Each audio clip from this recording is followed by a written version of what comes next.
ఎన్నికల ప్రచారంలో భాగంగా ఆంధ్రప్రదేశ్ ముఖ్యమంత్రి జగన్మోహన్ రెడ్డి నిన్న విజయవాడలో ప్రచారం చేస్తున్న నేపథ్యంలో ఆయన మీద రాళ్ల దాడి జరిగినటువంటి నేపథ్యంలో ఈ రాళ్ల దాడిపై ఫోరెన్సిక్ నిపుణులు సంచలనమైనటువంటి రిపోర్ట్ని అందజేస్తూ ఉన్నారు.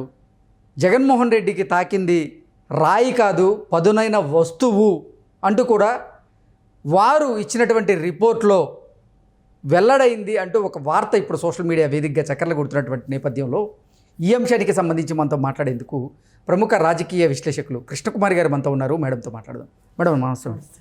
మేడం, జగన్మోహన్ రెడ్డి మీద రాళ్ల దాడి జరిగినటువంటి నేపథ్యంలో అది రాయి కాదు పదునైన వస్తువు అంటూ కూడా ఫోరెన్సిక్ రిపోర్ట్లో సంచలనమైనటువంటి రిపోర్ట్ వచ్చింది అంటూ కూడా ఒక వార్త ఇప్పుడు సోషల్ మీడియా వేదికగా చక్కర్లు కొడుతూ ఉంది.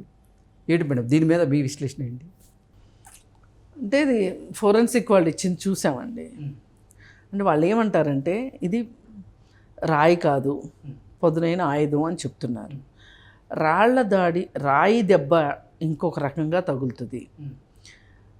ఎందుకంటే రాయి ఒక స్వరూపంలో ఉండదు, గగ్గులు గగ్గులు గగ్గులుగా ఉంటుంది. మనకు దెబ్బ కూడా అట్లాగే తగులుతుంది, ఒక పర్టికులర్ ఆకారం ఉండదు రాయి, దానికి ఎగుడు దిగుడుగా ఉంటుంది. అందుకే ఎక్కువ దెబ్బ కూడా తగులుతుంది. నిజానికి అంటే ఎక్కువ భాగం తగులుతుంది దెబ్బ. మరి అక్కడ చూస్తే ఆ గాయమేమో అట్లా రాయి గాయంలాగా లేదు. అందుకే ఎవరైనా సాహసించి మాట్లాడుతున్నారు ఈ ఘటన మీద. మనం ఒక్కళ్ళమే కాదు కదా, చాలామంది మాట్లాడారు, పొద్దునుంచి మాట్లాడుతూ ఉన్నారు. ఇది మీరే చేసుకున్నారు, ఇది మీరే చేసుకున్నారు అని మాట్లాడుతున్నారు. అయితే ఇదే సందర్భంలో ఫోరెన్సిక్ది ఇది వచ్చింది. ఈ ఫోరెన్సిక్ రిపోర్టు రావటానికంటే ముందే సజ్జల ప్రెస్ మీట్ పెట్టి చెప్పారు. దానిలో కూడా ఇది రాయి కాదు పదునైన వస్తువు, దాన్ని ఎయిర్ గన్లో పెట్టారు, క్యాట్ బాల్లో పెట్టారు, ఇట్లా రకరకాలుగా ఆయన అభివర్ణిస్తున్నారు. అంటే ఇక్కడ డౌట్ఫుల్గా ఉంది. అసలు మీరు ఏ హోదాతోటి మీరు మాట్లాడతారు? అక్కడ జరిగింది మంచి పని అని ఎవరూ చెప్పరు, కానీ ఆ పని గురించి మాట్లాడే హక్కు ఎవరికి ఉంటుంది? ఒక ప్రోటోకాల్ ఉంటుంది మనకి దేనికైనా సరే. పలానా వాళ్ళు మాట్లాడిన తర్వాత మనం మాట్లాడవచ్చు. ఇది ఎట్లా ఉంటుంది అంటే, ఇప్పుడు జడ్జి గారు ఒక జడ్జిమెంట్ కాపీ తయారు చేస్తారు. తయారు చేసినప్పుడు అది టైప్ చేసేవాళ్ళు టైపిస్టు టైప్ చేస్తారు. అది టైపిస్ట్ చదివితే బాగుంటుందా, జడ్జి చదివితే బాగుంటుందా? ఇంకా మాత్రం జడ్జి ఎందుకు? టైపిస్టులే జడ్జిలు అయిపోవచ్చు కదా. అందుకని ఏంటంటే మనము ఒక మాట మాట్లాడేటప్పుడు ఒకంత జాగ్రత్త వహించాలి. ఒక ప్రోటోకాల్ అనేది ఉంటుంది. అసలు మీరు ఏ హక్కుతో మీరు మాట్లాడుతున్నారు? ఒక నిఘా సంస్థ కావచ్చు, ఒక పోలీస్ వ్యవస్థ కావచ్చు, ఒక ఫోరెన్సిక్ వ్యవస్థ కావచ్చు, వాళ్ళు ఒక సాధికారతతో మాట్లాడతారు. అంటే నిజాలు నిగ్గు తేలించిన తర్వాత అప్పుడు మాట్లాడాలి. అప్పుడు మాట్లాడకుండా ఇప్పుడు వైజాగ్లో జరిగినప్పుడు కూడా కోడికత్తికి దీనికి చాలా దగ్గర సంబంధం ఉంది. అక్కడ ఒక వ్యక్తిని పట్టుకున్నారు, ఇక్కడ ఒక వ్యక్తిని పట్టుకోలేకపోయారు. అదొక్కటే తేడా తప్పితే చాలా సామ్యాలు కనిపిస్తున్నాయి అక్కడికి ఇక్కడికి. వెంటనే ఇది టీడీపీ వాళ్ళే చేశారు, అధికారం ఉంది కదా అని చెప్పి అధికారాన్ని అడ్డం పెట్టుకుని బయటపడాలని టీడీపీ వాళ్ళే చేశారు. అసలు ఎయిర్పోర్ట్లో చేయగలిగారు అంటే ఎంత భద్రతా వైఫల్యాలు ఉండాలి, అసలు అది ఎలా కుదిరింది, ఎలా చేశారు, ఇలా రకరకాల మాటలు మాట్లాడారు. మాట్లాడి పైగా అనుమానాలకు తావిచ్చేలాగా ఏం చేశారు అంటే, అక్కడ వైద్యం చేయించుకోకుండా హైదరాబాద్ వచ్చి హైదరాబాద్లో వాళ్ళకి సంబంధించిన హాస్పిటల్కి వచ్చి ఆ హాస్పిటల్లోనే వైద్యం చేయించుకున్నారు. దీనికి సంబంధించి కూడా ఇప్పుడు వార్తలు ఎంత ఫాస్ట్గా వెళ్తున్నాయో మీమ్స్ కూడా అంతే ఫాస్ట్గా వెళ్తున్నాయి. అవును. అసలు ఇప్పుడు మనం మాట్లాడుకునే మాటలకి మీమ్స్కి తేడా కనిపించట్లేదు. అసలు అంత శక్తివంతంగా మీమ్స్ వచ్చేసేస్తున్నాయి. మరి ఇవన్నీ చూస్తుంటే చాలా బాధాకరంగా అనిపిస్తుంది. అంటే ఇంత మనము అటు చేసి ఇటు చేసి రాజకీయ నాయకులవి ఇంత అబాస్ పాలవుతున్నామా, ఇంత నవ్వులు పాలవుతున్నామా, వాళ్ళకి మనం ఎట్లా టాపిక్ అవుతున్నాము అనేది కొంచెం ఆలోచించాలి కదా. మరి అలాగే వ్యవస్థలను పక్కన పెట్టి అంతా నేనే అంతా తానే అన్నట్లు ఆయన మాట్లాడడం, సజ్జల మాట్లాడడం కొంచెం ఇబ్బందికరమైన విషయం. ఎందుకు ఇంత తొందరపాటు దేనికి మీకు అంటే చూడండి, అప్పుడు 2 ఘటనలు, ఇప్పుడు ఒక ఘటన, దగ్గర పోలికలు మీకు గమనిస్తే అనిపించట్లా? అంటే ఈరోజు సజ్జల రామకృష్ణారెడ్డి గారి ప్రెస్ మీట్ తర్వాత కొన్ని ప్రశ్నలు అయితే ఉత్పన్నమవుతూ ఉన్నాయి.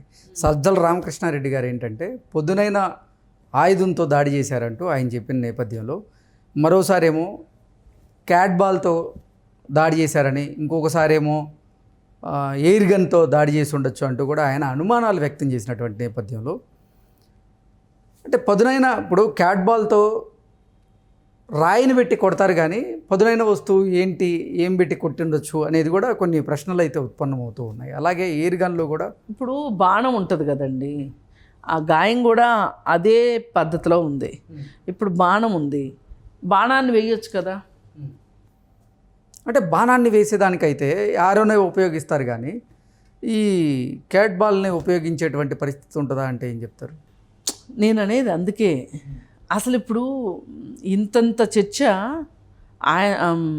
ఆయన పెట్టారు కాబట్టి, ప్రెస్ మీట్ పెట్టారు కాబట్టి మాట్లాడాల్సి వస్తుంది. కానీ అసలు ప్రెస్ మీట్ పెట్టాల్సిన అవసరం ఏంటి ఇంత తొందరగా?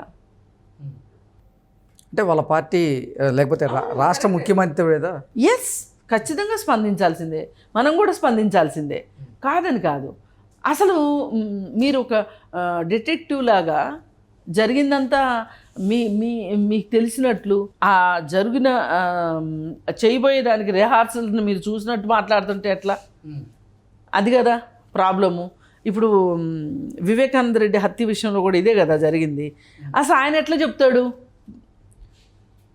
గొడ్డలి అని? పదునైన ఆయుధం అని చెప్పొచ్చు. అప్పుడు కూడా గొడ్డలనే మాట ఎలా వచ్చింది? ఈయన గొడ్డలని చెప్పటము, ఆ దస్తగిరి గొడ్డలు ఎక్కడ పెట్టాడో చెప్పటము, ఆ గొడ్డలు దొరకటము.